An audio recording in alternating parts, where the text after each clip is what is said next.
Thank you for visiting Past the Wire TV, the YouTube channel of PastTheWire.com.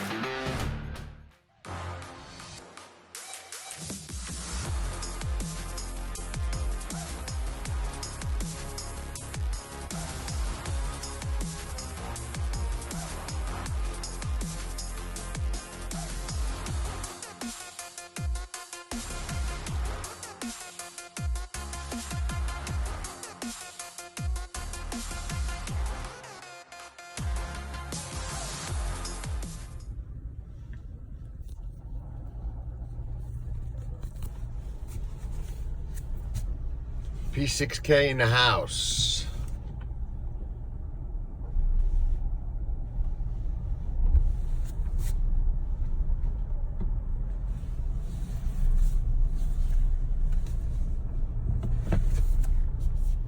You know, when they spot you on the line, take you off the line, and move jockeys' cars out of the way for you on Travis Day up at Saratoga, you know you're probably doing something right. That was a couple of years ago, 2-3 years ago at Saratoga on Travis Day when I was getting to the races, and they always hook me up. With that, buongiorno everybody. Saratoga Today with Past the Wire. I'm super excited about today's show. I will get to that in a minute. First, a couple of shout outs to the people that help make these shows possible. Zilla Racing Stables, super exciting partnership. We've been watching them all meet. They're in the winner's circle. They're on the board. They're winning unbelievable head bobs. Exciting opportunities at every level of the game. Visit Zilla Racing Stables online. You can check it out if you want to get involved. And they're live. I watch their horses and those easy to follow electric black and lime green silks. Wager, one of the most innovative ADWs out there. Great tools for the better. A Dutching calculator, wrote an article about that. A lot of people don't take advantage of Dutching and understand what it is. But if you like 2 or 3 horses in one race and don't want to get involved in multi-race wagers, Dutching will allow you to set a bankroll, decide how much profit you're looking to win out of the race, and tell you how much to bet on each one of those horses to achieve that goal. And if you're right, you get paid, and you get paid the amount that you know predetermined you want to make based on your investment. Really, really cool tool, especially at the right time where you like 2 or 3 horses. They're decent prices, and you don't want to get involved in the multi-race wager, and you don't want to have to narrow in on just one of them. Really cool tool. Couple of articles about it. One on Past the Wire, one on Wager. I write a column for them. Check them out. It's worth knowing what Dutching is. Whether or not you use it or get into it, it's worth knowing about and having it in the arsenal. Spendthrift Farm, home of some of the most exciting, if not the most exciting and successful stallions in the game, starting with the King of the Kings right now, Into Mischief. Another shout out. I'm 1 for 1 running races at Saratoga. I, as an owner, I ran 1 horse at Saratoga. My brother from another, Peter Walder, he's got a couple in today. I was going to give him a call, get him on a show. I figured he's busy with a couple in. He's had a hard time getting races to go. He's up there. He's got a bunch of horses up there, but he's had a hard time getting races to go, getting horses in the right spot. That happens at Saratoga. Happens all over right now in racing, but he's got a couple in today. We will be rooting for our man Peter Walder. He may need me to get him in the winner's circle. May have to get another horse and get him back. Nah, he really doesn't. He's deadly. But the one that caught my eye in the 3rd race, he's got New York's Finest. Caught my eye for 2 reasons. First off, I will say the race came up very tough, and you just deal with that at Saratoga. Mike Maker's got a drop down in there that's tough as nails. Falcone has one off the claim, can certainly win, but Peter's horse loves Saratoga. Definitely a horse for course over that turf, and you know, he claimed this horse, gave the horse some time, obviously pointing for this meet, thinks the horse can compete at this meet. And Peter's move over the years has been claim one, give them some time, get them used to his program, wind them down, wind them back up, get them primed for their best effort off that little bit of a layoff, and then find the right spot. And it looks like that's what he was able to do and did with this one. He's got Luis Saez up, leading rider at the meet. New York's finest in the third. We'll be rooting hard for our brother from another, Peter Walder, and we will get him on the show at some point this meet and talk some horses with him. What I'm excited about is two things. One, I looked at the Whitney card for Saturday. I really like a couple of spots, but don't want to get ahead of ourselves with that. We'll get back to that on Saturday at the appropriate time. Today, I'm excited to talk about something that a lot of people overlook, a lot of people don't understand, and I think it's a key part of handicapping and understanding the game. And if you do understand it, embrace it, it can lead to big scores. The bounce or the regression. Some people don't believe in it. I can tell you it's real. You have to know what it is, and have to know how to recognize it, and have to understand that horses can bounce or regress and still win. That can happen. But when a horse is going to bounce or regress and you can anticipate what they will back down to or come back down to, then you can kind of gauge the competition. Now, I learned how to read the sheets years and years ago. And the sheets are basically the Ragozins and Thoro-Graph. They really were referred to the Ragozins years ago, but now Thoro-Graph is a serious competitor, and I actually use Thoro-Graph.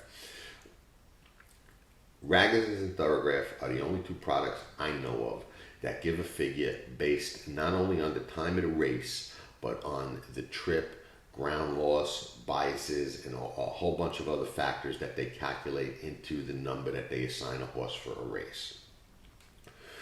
Buyer figures, Brisnet figures, time form figures, those are what I call raw speed figures.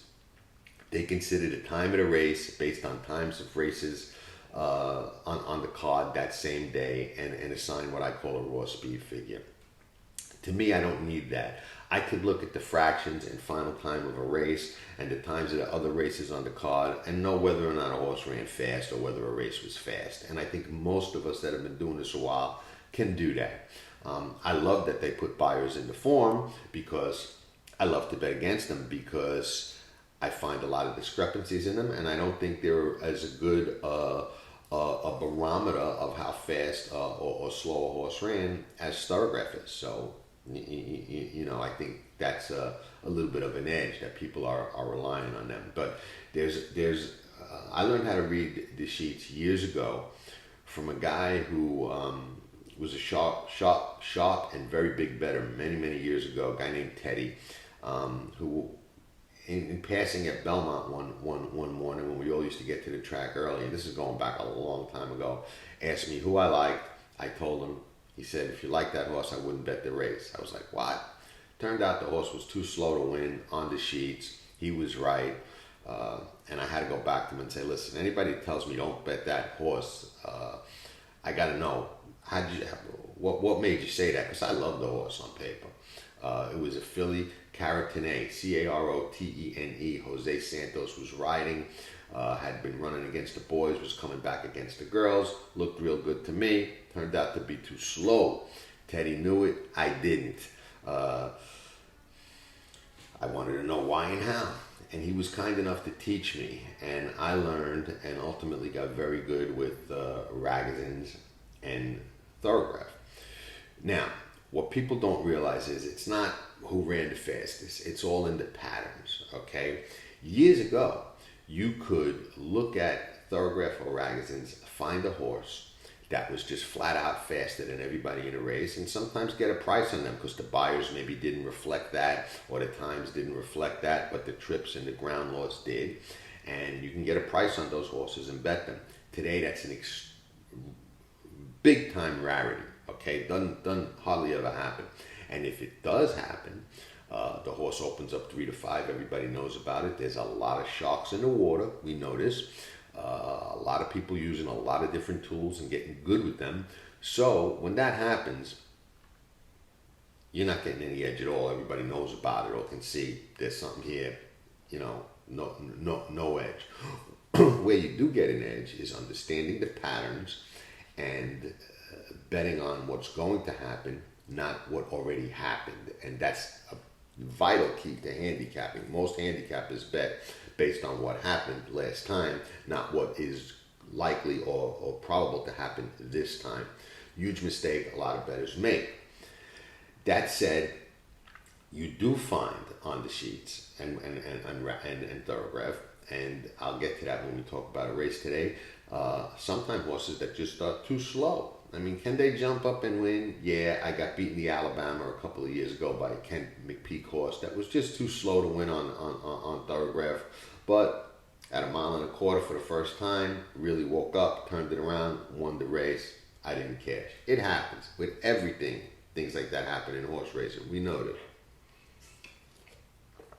But in the long run, you'll be right more often than you're wrong with a lot of these angles on the Thoro-Graphs, and if you understand the patterns properly.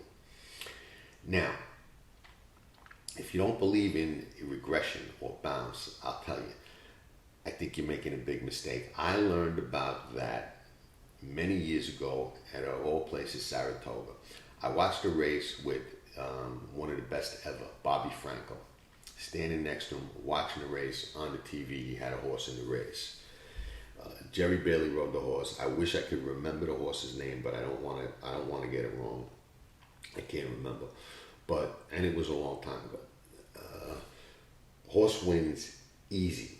5, maybe 7 lengths easy. Geared down, ears up, prick, playing. Under wraps with Jerry Bailey.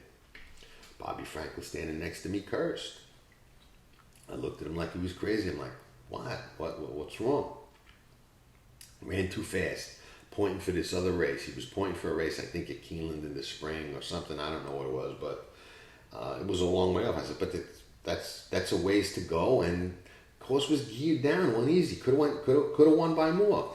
And he says, don't be ridiculous. Look at the clock. He goes, can't run much faster than that, whether it looks like you're running easy or not. He goes, when a horse runs that fast, no matter how it looks, no matter what they're doing with the ears, whether they're geared down or all out, you can't run much faster than that. That takes a lot out of the horse. Really going to have to be careful with this horse. I can't remember who it is or if they won the next start, but I realized what he was talking about, and I got to understand it, and what he was really talking about was that bounce or regression. Dreaming of Julia is the mare of Malthat, who we all know just got beat at Saratoga, big upset the other day. Now, Dreaming of Julia ran off the charts at Gulfstream one day and ran like a 4 negative or a 5 negative or a 6 negative, some ridiculous number on Thoro-Graph, unheard of number. Had to bounce, had to regress, had to really regress significantly.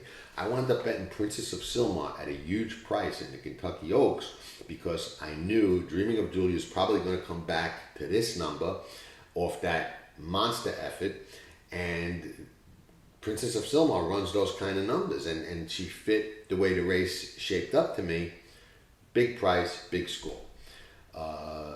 And that's just one that comes to mind. But historically, I could show you bounce horses all day long. If you don't believe in it, I think you're making a mistake. When people tell me, oh, well, look, this horse ran that big number and they won. Like I said, you can bounce and still win. The key is knowing what the other horses are likely to run, and if the bounce brings that horse back to a competitive number and the race shapes up for them, then they have a chance. But sometimes they don't, and they're good horses to throw out. Some horses that have run a lot of times, you could see the history or the pattern of bouncing, and you know kind of how many points they're going to go down, and then you know whether or not they're competitive, too slow, or still have an edge and can win. Vital.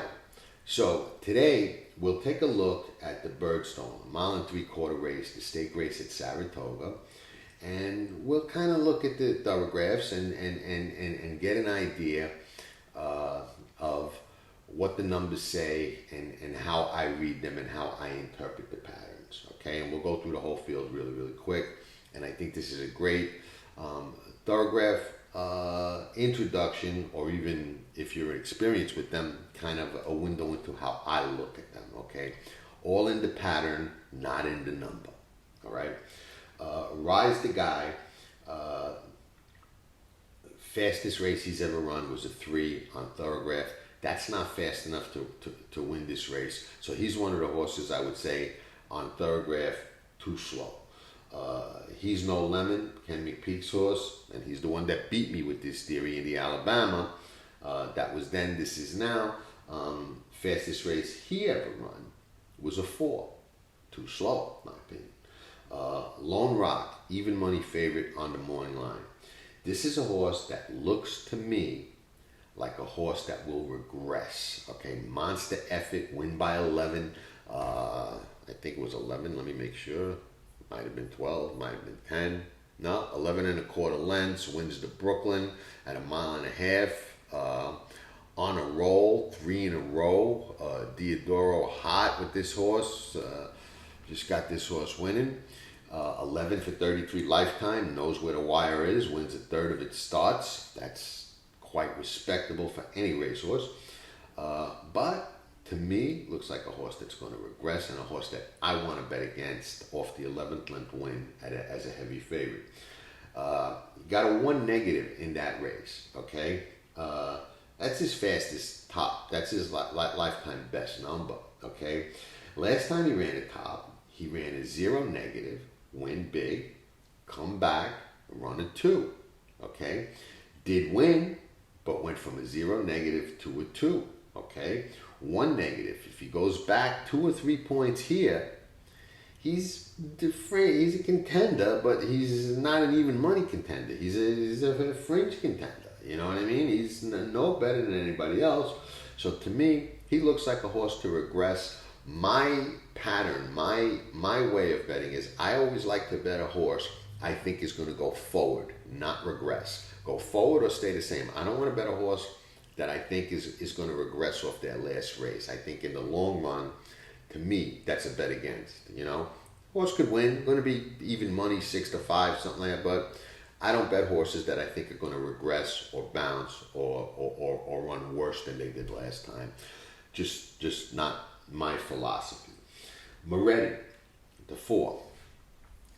This horse has a very interesting pattern, okay? Fastest race he ever ran was a 1, okay? And he ran it a couple of times last year.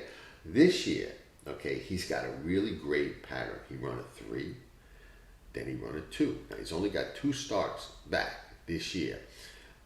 3, 2. That steady, nice progression. To me, that 3, 2, third off the layoff today says he's going to go past the 1. He's going to run his best number career-wise under the conditions today.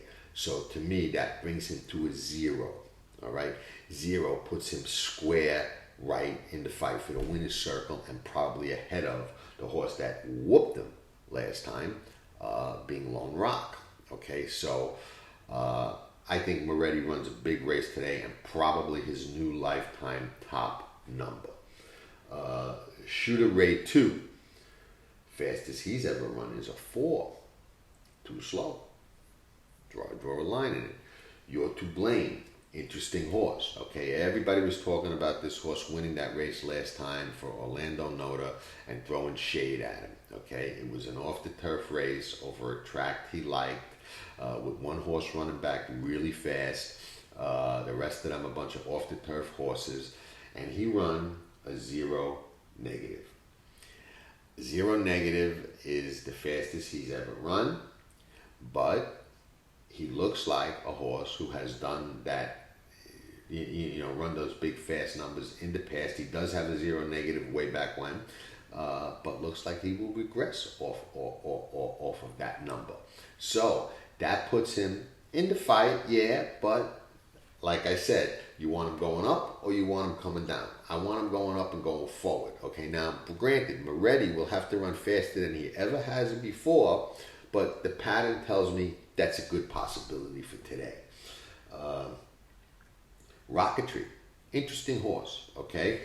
Doesn't really seem to be as good as he was, and certainly hasn't run this good or good fast enough to win this race in a couple of years.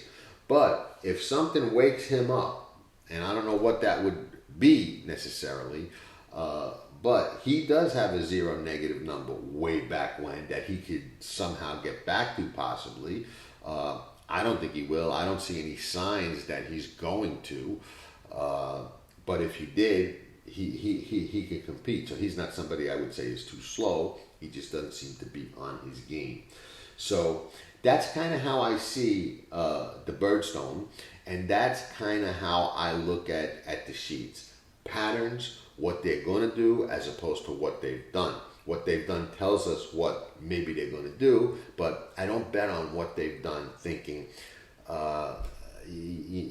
most people bet that way. They bet, thinking a horse is going to do exactly what they did last time. They're not machines. They're not robots. It doesn't play that way. There are so many different factors every time you line these magnificent animals up in the gate. So you got to look for what the signs and what the past performances and what all the factors, the replays, Thoro-Graph if you use them like I do, which I suggest. What do they say for today, not for last time or the time before that? So that's how I see the race. I'm looking for Moretti to run faster than he ever has before, which at this stage of the game is not a piece of cake and not a guarantee. He's been around a while and he's had some chances before. But I love the pattern. I love the setup. I love everything that I see that tells me he's probably going to go past that 1, which makes him right there. Now, you got horses in there that can run 0. I'm not going to say this is, a cinch. It's who I like, and that's why. So we'll see what happens. Enjoy the races. We'll be back tomorrow, and then we'll be back on Saturday with a great card. I know I said the other day I thought that second major wager was coming. I think it's definitely coming again on Saturday. We'll see when I do the fine tuning. Can't do that 2 days out, but we'll do it before the show on Saturday. Hint, hint, I think it could be in the test.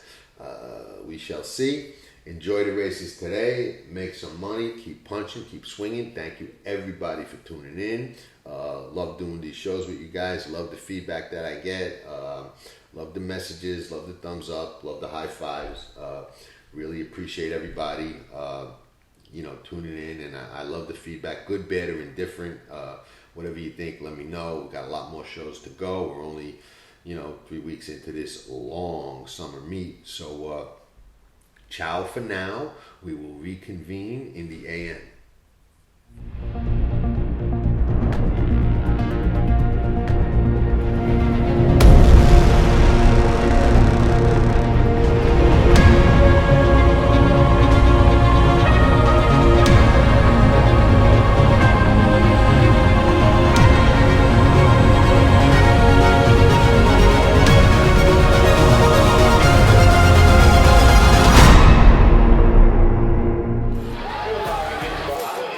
Nobody does it better.